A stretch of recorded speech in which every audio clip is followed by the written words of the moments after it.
Jumpa lagi di Jakarta TV. Pasang CCTV. Oke, saya tahu bahwa CCTV atau kamera pemantau itu mungkin bukan hal yang kalian pentingkan atau kalian pikirkan saat ini. Bisa jadi ada dari antara kalian yang buat apa gitu ya. Tapi video ini sebetulnya kita buat untuk nambah pengetahuan kalian mengenai kamera CCTV ya.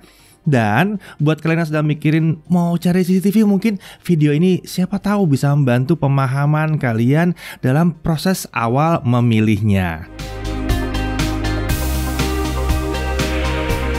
Oke, CCTV buat apa sih sebenarnya ya?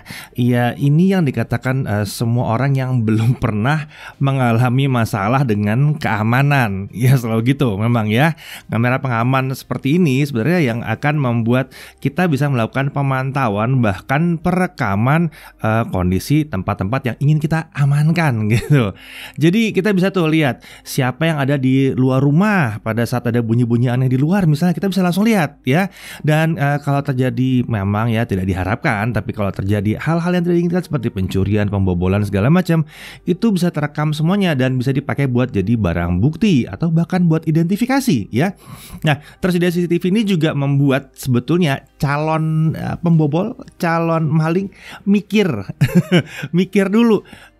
Ini dilindungi CCTV ya, kayaknya tingkat kesulitannya, kerumitannya akan jadi berlipat ganda. Ya, jadi kurang lebih seperti itu mungkin alasan-alasan kenapa CCTV dibutuhkan ya. Dan zaman sekarang memang mungkin jadi semakin penting ya. Oke, mari kita bahas mengenai perangkatnya ya. Oke, pertama-tama pasti banyak yang bilang pakai IP kamera biasa bisa kan? Banyak tuh kamera-kamera yang bisa connect ke internet gitu ya, atau pakai kita bisa pantau gitu ya buat pemantau gitu ya. Emang itu banyak ya dan murah-murah juga. Beberapa emang dirancang bisa untuk liatin bayi gitu ya, bisa bayi bisa cek dari ruangan yang lain gitu ya. Iya. Itu memang bisa berfungsi seperti CCTV pengaman ya. Tapi ada sebabnya. Kenapa perusahaan CCTV itu yang gede-gede itu ya bisa tetap bertahan hidup dan produknya banyak digunakan? Kalau emang yang murah-murah ini bisa, kenapa yang udah terkenal sejak lama atau yang besar-besar atau yang kesannya industrial itu tetap dipakai? Ya, alasannya sederhana, ketangguhan ya. Sebuah CCTV beneran untuk pengamanan ya, untuk security ya, itu akan dirancang untuk bisa hidup 24 jam sehari, 7 hari seminggu, 365 hari setahun. Kecuali ya 4 tahun sekali 366 hari setahun gitu ya. Konfigurasi sistemnya itu bisa expandable atau bisa dikembangkan gitu ya, bisa jadi lebih banyak kameranya gitu ya, bisa pakai macam-macam jenis kamera, harus bisa fleksibel juga untuk beragam kebutuhan. Itu sebabnya untuk urusan CCTV atau kamera pengamanan itu baiknya emang diserahkan ke produsen-produsen CCTV beneran yang emang sudah menyiapkan ini untuk kerja 24 jam sehari 365 hari setahun itu. Nah, untuk memudahkan kali ini kita pakai contoh dari Hikvision ya. Hikvision kan terkenal emang ya udah mendunia lah produknya ya. Ini salah satu produsen CCTV yang paling besar di dunia dan terkenal murah ya biasanya ya. Untuk kemampuannya dia terkenal miring harganya ya. Oke, kita mulai dulu. Kita pilih sistem apa? Nah, sederhananya kita lebih akan pilih sistem yang pakai NVR ya, atau sebuah box gitu ya yang menampung semua feed video dari semua kamera dan lalu direkam di situ. Ini yang paling sederhana, yang paling mudah dan ekspansinya juga nyaman. Ya, pakai hard disk tentunya di sini ya, karena ukuran adalah yang paling penting. Ya, ini yang kalau buat kali ini saya bilang pakai hard disk, bukan pakai SSD. Walaupun nanti kalau SSD udah murah banget mungkin cocok gitu ya. Untuk sekarang hard disk karena kita butuh ukuran yang masif dan bukan kecepatan di sini ya. Dan oh ya, si NVR ini juga nanti akan menentukan secanggih apa ini sistem. Konektivitas ke cloud, terus jenis kompresi yang bisa dipakai, jumlah kamera yang bisa tersambung, itu sangat bergantung pada si NVR ini. Nah, untuk tipe-tipe kamera ada yang model analog pakai koaksial, sama ada yang model network yang pakai jaringan, yang pakai kabel jaringan ya. Nah, kalau pakai koaksial ini emang murah kabel koaksial, tapi kabel ini besar gitu ya. Besar kabelnya dan fiturnya tuh tidak selengkap yang pakai jaringan memang gitu ya. Keuntungan memang dia lebih murah, tapi kami sih lebih pilih tipe yang pakai kabel jaringan atau tipe network yang pakai kabel UTP gitu ya, karena lebih ringkas. Disembunyikan kabel juga lebih gampang, dan kabel itu tidak hanya mengalirkan video saja, tapi juga otomatis bisa dipakai untuk mengalirkan listrik dari pusatnya ke kamera-kamera itu. Jadi ringkas, satu kabel bisa buat semuanya. Itu sebabnya kita lebih pilih yang model pakai UTP. Walaupun harganya mungkin sedikit lebih tinggi, ya tapi lebih cantik aja dan lebih canggih. Dan itu juga membuat kalau kita mau menyuplai daya ke kamera-kamera ini, kita sebetulnya cukup menyuplai daya ke si hubnya aja. Hub itu kita kasih UPS aja. Jadi kalau misalnya lampu mati, tetap aman, semuanya hidup. Si UPS akan menanggung semuanya gitu sampai ke kamera-kameranya. Ya, jadi udah jelas ya. Kalau kita sih pilihnya yang tipe seperti ini ya, yang pakai NVR dan pakai yang tipe network ya. Nah, sekarang mari kita masuk lebih dalam lagi ya. Berapa kamera dan jenis kameranya ya. Nah, ini kalau berapa mungkin tergantung pada dana yang tersedia. Yang jelas di awal kita butuh NVR yang cukup untuk nampung cukup banyak jumlah kamera ya. Perhitungkan kemungkinan upgrade. Untuk awal kita pakai NVR yang tipe ini adalah NVR yang bisa menampung sampai dengan 16 kamera. Kebetulan yang kami pakai sampai 16 kamera. Ya, yang kita coba di sini videonya itu bisa sampai 4K, terus dia support H265, H264 gitu ya. Dia bisa pakai hard disk 2 biji di dalam. Jadi kalau saya mau nambahin sampai 8 tera mungkin gitu ya, masih nggak ada masalah, masih bisa. Expandability-nya luar biasa memang kalau yang satu itu tipe satu ini ya. Tentu saja kalau rumahnya lebih kecil atau tempat yang mau dipantau itu lebih kecil, kita bisa pilih tipe NVR yang lain. Misalnya kita cuma butuh 3 kamera, kita ambil NVR yang cuma bisa 8 gitu ya, maksimum 8 bisa jadi ya. Kan lebih irit juga jadinya ya. Nah, jadi ini sangat tergantung pada jumlah kameranya yang kira-kira maksimum akan dipakai di situ. Dan untuk hard disk, ingat hard disk itu juga sangat bergantung pada jumlah kamera dan berapa lama rekaman CCTV itu mau disimpan. Sebab kan kalau misalnya disetting buat misalnya 30 hari gitu ya, setelah 30 hari dia akan override sendiri kalau dia udah full. Nah, masuk lebih dalam, kameranya mau jenis seperti apa? Nah, ini ada 2 tipe yang kita suka buat basicnya ya. Setelah kita pilih-pilih ini, kita suka banget. Yang pertama ini adalah yang model fixed dome, jadi bentuknya yang setengah lingkaran yang seperti ini gitu ya. Ini udah pernah kita bahas sebelumnya juga. Ini ada resolusi yang 2 megapiksel. Ini kamera yang cukup oke. Ini fixed lens aja. Ada 2 opsi, kita pilih yang paling lebar kameranya, lensanya paling lebar. Ini bisa pakai infrared kalau malam gitu ya. Dan ini sudah dilengkapi dengan IP67. Menarik sekali ya. Jadi sebenarnya dia dirancang dengan bentuk yang untuk di dalam rumah sebetulnya ya, karena setengah lingkaran ini cakep buat di dalam rumah, nggak terlalu nyata lah gitu dalam rumah. Tapi kalau kalian mau taruh di luar rumah pun, dia sebetulnya lumayan aman karena dia pakai IP67. Jadi lumayan tahan debu dan tahan percikan-percikan air ya. Ini sangat menarik. Jadi ini pilihan pertama kami.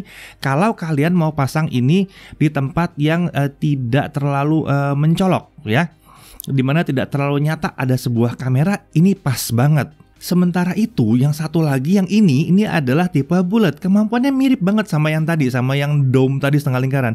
Tapi ini tipenya yang ya kamera banget gitu ya, kelihatan banget bentuk kameranya. Mungkin kelebihan yang kita bisa lihat sini adalah pengaturan arah kamera jadi gampang diatur. Kalau yang dome itu kalian harus buka dulu dome-nya terus digeser-geser posisinya ya. Agak merepotkan. Kalau ini nggak perlu dibuka, bisa langsung digeser posisinya. Dan bentuknya kamera banget. Ini sebetulnya ada kecenderungan memang untuk taruh di luar rumah. Walaupun sama-sama IP67 dengan yang tadi, tapi yang menarik di sini sebetulnya ya, ini cenderung bisa kita pakai untuk membuat sebuah pernyataan. Hey, ada kamera di sini. Ya karena bentuknya kentara banget ini kamera gitu ya. Nah, kemudian ada 2 lagi kamera yang mungkin lebih canggih yang bisa kalian perhatikan, pertimbangkan juga.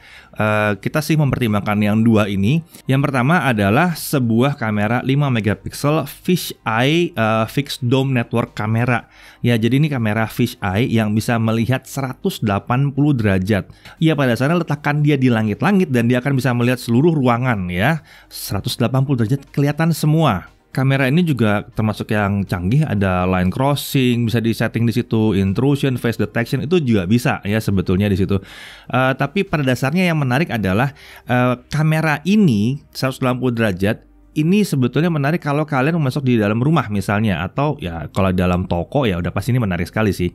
Kenapa? Karena kalau kalian memasang lebih dari satu kamera, misalnya satu rumah ruang tengahnya lumayan besar, terus kalian memasang misalnya 4 kamera atau 5 kamera untuk dari setiap sudut-sudut itu akan lumayan mahal ya. Kameranya sendiri udah jumlahnya banyak, kemudian kalian harus masang kabelnya lagi, menyembunyikan kabelnya lagi, itu biaya masangnya juga udah lumayan. Dan rumah bisa jadi sedikit lebih berantakan di situ ya. Kalau ini cuma pasang satu kamera doang dan tercover semuanya. Yang unik dengan kamera ini, kan ini kamera 5 megapiksel bukan 2 MP ya. Ini 5 megapiksel. Jadi memang hasil videonya lebih besar, tapi dia dilengkapi dengan kompresi H265+.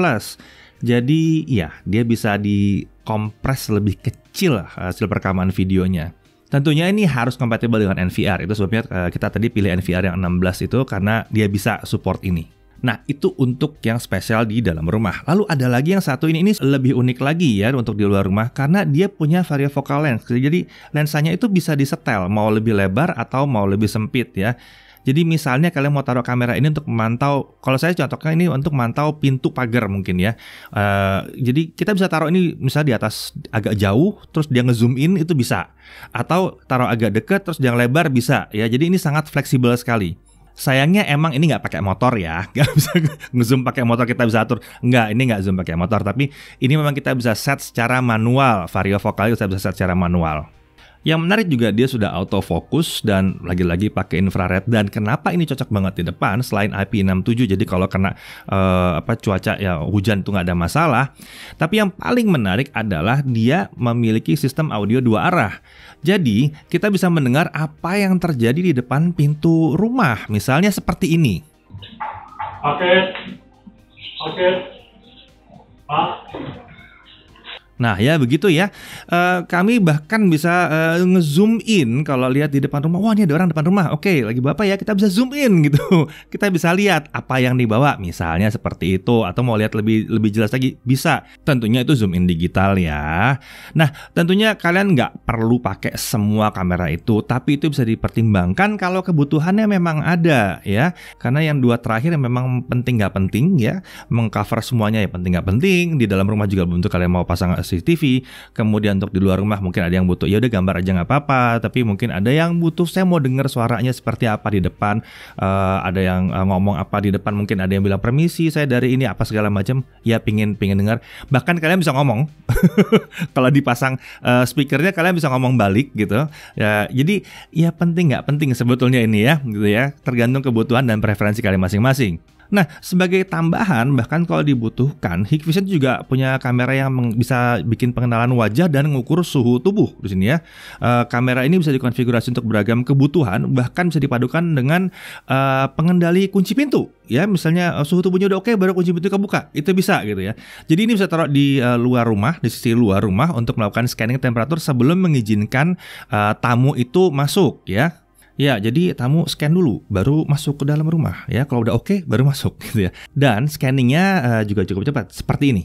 Ya, jadi opsi yang bisa dipasang di rumah tuh banyak. Ini cuma sebagian doang ya. Nah, kalian jangan buru-buru mikir, wah mahal nih ya. Karena kan bisa dimulai dari jumlah sedikit dulu. Bisa dimulai dari kamera-kamera sederhana dulu. Dan sejujurnya saya bilang, kami cukup kaget dengan kualitas hasil video dari kamera-kamera yang tadi kita pilih. Bagian yang paling murahnya itu kita cukup kaget sih. Dan kemudian kalau untuk malam itu juga luar biasa. Terang banget. Kalau bahkan lampu dimatikan kita bisa pindah ke mode infrared, otomatis pindah ke mode infrared jadi hitam putih, itu jelas juga. Ya, jadi kamera basicnya aja udah keren. Nah, untuk di rumah misalnya kalian bisa pakai sekitar 2 atau 3 kamera dulu ya, karena sudut pandangnya memang bisa cukup lebar ya. Ambil yang wide banget gitu ya. Mungkin sebaiknya diutamakan untuk memantau pintu-pintu dan akses terlebih dahulu ya. Jadi pintu rumah, terus jendela gitu ya. Jadi misalnya satu kamera menghadap ke bagian depan rumah dan mantau jendela, terus mungkin satu kamera itu memantau teras, kalau ada teras mungkin di atas mungkin ya gitu ya.